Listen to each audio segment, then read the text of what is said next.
साथियों, आज आपको हिमालय प्लस एक ऐसी खबर दिखाने जा रहा है जो शिक्षा व्यवस्था की पोल खोलती है। जो हमारे प्रदेश के शिक्षा मंत्री विद्यालयों को हाईटेक बनाने की बात तो करते हैं, लेकिन ऐसे विद्यालयों को हाईटेक कैसे बनाया जा सकता है, इसकी एक बानगी आज हमारे सह संपादक जगत किशोर बर्थवाल आपको दिखाने वाले हैं, जो रिपोर्ट दिखाने वाले हैं। देखिए इस विद्यालय की रिपोर्ट कि किस प्रकार का एक जंगल के बीच में एक हाईटेक विद्यालय चल रहा है और उस हाईटेक विद्यालय में अनगिनत छात्र हैं, अनगिनत शिक्षक हैं, किस प्रकार की व्यवस्थाएं हैं। और ये उत्तराखंड के पूरी शिक्षा व्यवस्था पर सवाल खड़ा होता है कि आखिर पहाड़ों में इस प्रकार के विद्यालय जो चल रहे हैं, ये सरकार की नज़र में, मंत्री की नज़र में और प्रशासन की नज़र में क्यों नहीं है। नमस्कार, आज हिमालय प्लस पहुंचा है पौड़ी गढ़वाल के करजीखाल ब्लॉक में। और करजीखाल ब्लॉक के अंतर्गत है डांगी गांव से लगभग 1.5 किलोमीटर हम लोग पैदल चलकर पहुंचे हैं राजकीय उच्चतर माध्यमिक विद्यालय डांगी में। इस विद्यालय तक पहुंचना बहुत कठिन है। मैंने कहा डांगी गांव से लगभग 1.5 किलोमीटर का रास्ता, घना घोर जंगल रास्ता, ऐसा कि अगर थोड़ा सा नजर हटी और दुर्घटना घटी, मैं समझ नहीं पा रहा हूं कि वो जो शिक्षक यहाँ हैं वो किस तरह यहाँ पहुँचते होंगे और जो बच्चे इस विद्यालय तक पहुँचते हैं वो किन हालातों में यहाँ पहुँचते होंगे। सुना है कभी कभी यहाँ भालू की आहट भी होती है। बाघ यहाँ का सामान्य जीवी है जो इस विद्यालय के इर्द गिर्द कभी भी दिखाई देता है। आज भी लोग कह रहे थे कि कल हमने यहाँ बाघ की आहट महसूस की है। अब लगाइए कि एक तरफ बाघ है, कभी कभी भालू भी है, जो सबसे दुर्दांत जानवर माना जाता है। उसके बीच ये जंगलों के बीचों बीच बसा विद्यालय किस तरह अपना काम करता होगा, किस तरह उस चीज को संवारता होगा जिसे हम भविष्य कहते हैं, ये अपने आप में देखने योग्य है। साथियों, इस विद्यालय के बारे में मैं आपको बाद में बताऊंगा, लेकिन एक विषय जो आजकल बहुत तेजी से वायरल हुआ है वो घटना है नैनीताल की। उसमें ये बात सामने आई कि जब वहां अभी हाई स्कूल का रिजल्ट खुला तो वहां जो एक बच्चा था, जिसने इकलौता जो बच्चा उस विद्यालय का था, वो फेल हुआ। बल्कि फेल ही नहीं हुआ, वो सारे के सारे जितने सब्जेक्ट होते हैं उसमें फेल हुआ है। यकीन मानिए, फेल सिर्फ वो बच्चा नहीं हुआ है, फेल हुआ है उत्तराखंड का शिक्षा विभाग। मैं शिक्षा विभाग की बात इसलिए कर रहा हूं क्योंकि उत्तराखंड बने 25 साल हो गए हैं। 25 साल में हम अगर अपनी इन पहाड़ों की शिक्षा व्यवस्था सुदृढ़ नहीं कर पाए तो फिर हमने किया क्या है। जब उत्तराखंड की लड़ाई लड़ी गई थी तब बात आती थी कि जो पहाड़ों की योजनाएं हैं वो लखनऊ के एसी कमरों में बनते हैं, लेकिन आज लगता है कि पहाड़ों की योजनाएं हो सकता है लखनऊ में न बने, लेकिन पहाड़ों की योजनाएं देहरादून के लग्जरी विभाग के जो विभाग के लग्जरी कमरे हैं उनमें बनाई जा रही हैं। पहाड़ की योजनाएं जब तक पहाड़ में आकर इन हालातों को देखकर नहीं बनेंगी, तब तक इन विद्यालयों के बारे में अच्छा सोचना, इन विद्यालयों से कोई अच्छी खबर आना, मुझे लगता है एक दूर की कौड़ी साबित होगी। पौड़ी एक ऐसा जिला है जहां का नेतृत्व पूरे देश में नहीं बल्कि प्रदेश में हर तरफ है। उसके बाद भी पौड़ी जनपद में इस तरह के विद्यालय हैं जो मैं अभी आपको बताऊं। इस विद्यालय में भी 7 अध्यापक, इस विद्यालय में भी 6 बच्चे हैं। कक्षा 6 0, कक्षा 7 0, कक्षा 8 0, कक्षा 9 2 बच्चे और कक्षा 10 यानी इस वर्ष जो बोर्ड की परीक्षा देंगे उनकी संख्या 4। एक समय ऐसा था जब यह विद्यालय अध्यापकों की लड़ाई लड़ता था कि हमें अध्यापक चाहिए, तब यहाँ पर 70-80 बच्चे हुआ करते थे। कुछ ही समय पहले की बात। आज यहाँ पर अध्यापक हैं, बच्चे नहीं हैं। तब यहाँ पर बच्चे थे, अध्यापक नहीं है। ये सब तब होता है जब हमारी कोई नीति नहीं होती, जब हमारी कोई नियति नहीं होती, हमारे पास कोई भाव नहीं होता कि हमने इस व्यवस्था को सुधारना है। प्रश्न चिन्ह है वो बच्चा जो हाई स्कूल में इकलौता था, 7 अध्यापकों की देखरेख में पढ़ रहा था, फेल हो गया। मैंने कहा फेल हमारा विभाग हुआ है, पूरी फौज है यहाँ अधिकारियों की। मुझे नहीं लगता कि इस विद्यालय तक कभी कोई अधिकारी पहुंचा होगा। मिलवाते हैं आपको इस विद्यालय के जो अध्यापक यहाँ पर काम कर रहे हैं, जो बच्चे यहाँ पर पढ़ रहे हैं, वो किन हालातों में पढ़ रहे हैं। हमारे साथ हैं राजकीय उच्चतर माध्यमिक विद्यालय डांगी की प्रभारी प्रधानाचार्य। आपका हिमालय प्लस पर स्वागत है। नमस्कार सर। आपका शुभ नाम नीलम बिस जी है। उनसे हम कुछ सवाल पूछते हैं।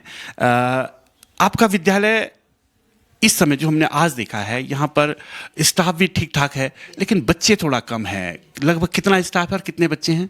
7 है स्टाफ, टीचर्स 7 हैं और बच्चे 6 हैं सर। किस किस कक्षा में हो बच्चे? 6 बच्चे 9th और 10th में सर।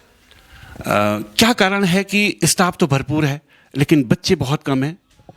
सर एक कारण तो पलायन है और दूसरा कारण है यहाँ जंगली जानवरों से संवेदनशील है, जैसे भालू हो गया और बाघ हो गया और सुअर मिलते रहते हैं रास्ते में, और ठंडियों के टाइम में और जब फल वगैरह पकते हैं उस समय दिखते रहते हैं। और एक यहाँ के माता पिता जागरूक नहीं है।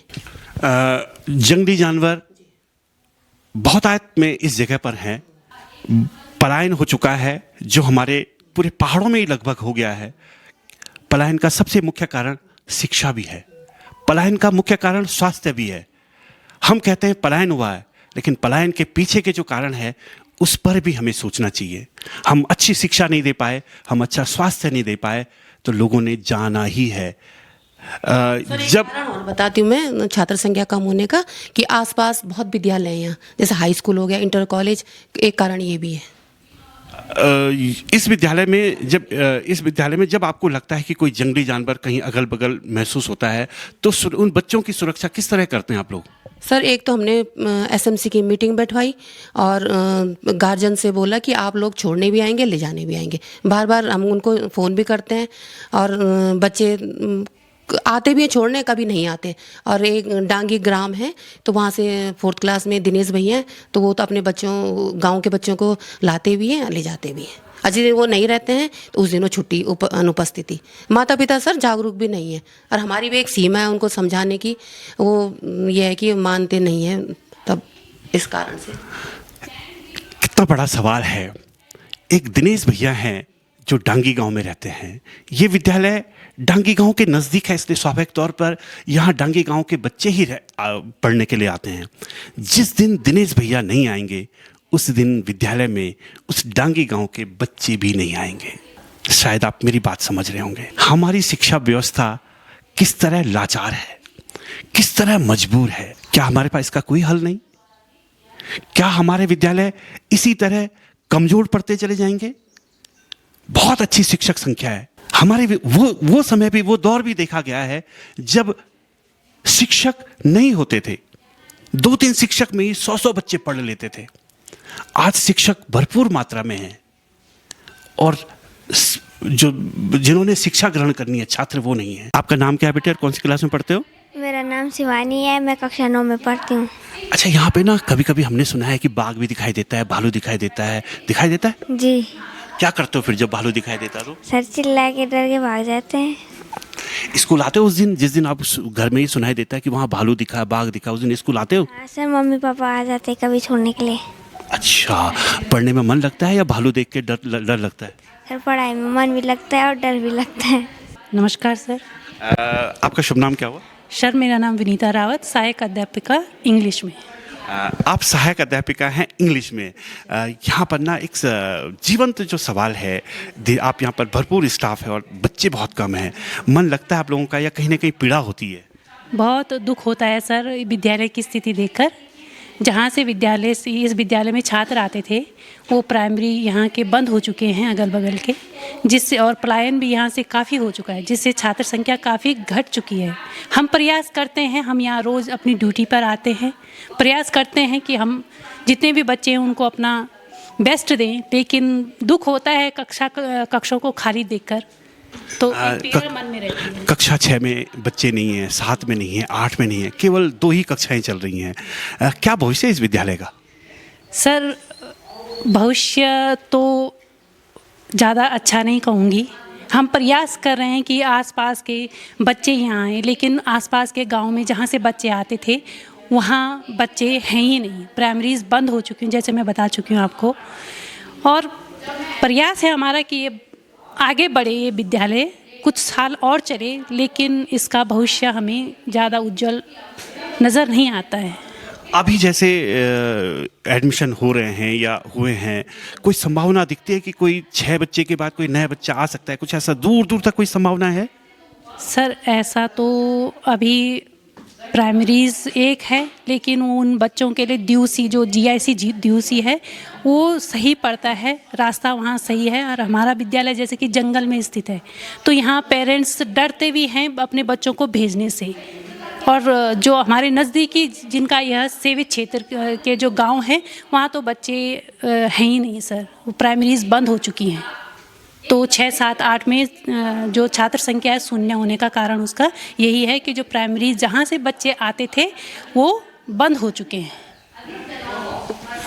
आपने अभी देखा होगा डांगी गांव के इस उच्चतर माध्यमिक विद्यालय के क्या हालात हैं, किन हालातों में ये विद्यालय चल रहा है। 6 बच्चों के सहारे, और दूर दूर तक ये भी संभावना नहीं कि कोई बच्चा इस स्कूल में एडमिशन लेगा। इन बच्चों के साथ साथ यहाँ के जो अध्यापक हैं उनका भी भविष्य कहीं न कहीं अधर में है कि हम कब तक इस विद्यालय में रहेंगे। मैं आप सबसे एक निवेदन करता हूँ, जो भी आप सुन रहे हैं हमारी बात, शिक्षा विभाग के वो लोग जो जिन तक ये खबर पहुँचेगी जरूर मनन करें। ये हालात केवल इस विद्यालय की नहीं है, या ये हालात केवल उस विद्यालय की नहीं है जिसकी बात आजकल आप सब लोग कर रहे हैं। ये हालात उत्तराखंड के पहाड़ के हर विद्यालय की है। आप जहां भी जाएंगे, नजर उठाएंगे, इससे भी बदतर हालात आपको मिल सकते हैं। जो प्रश्न चिन्ह है उत्तराखंड के भविष्य पर, क्योंकि भविष्य यहीं से बनता है। हम लोगों ने खुद वो माहौल बनाया है कि हमारे बच्चे सरकारी विद्यालय में न पढ़े, मजबूरन न व्यवस्था होते हुए भी अभिभावक को प्राइवेट विद्यालयों का मुंह ताकना पड़ता है, क्योंकि सरकारी विद्यालयों की स्थिति बद से बदतर होती जा रही है। आज हम बात करते हैं हाईटेक होने की, आज हम बहुत बड़ी बड़ी बातें करते हैं, लेकिन जब हम हकीकत पर जाते हैं तब वहाँ एक शून्यता के अलावा कुछ नहीं दिखता। मैं हिमालय प्लस के लिए प्रमोद खंडूड़ी के साथ जगत किशोर बर्थवाल।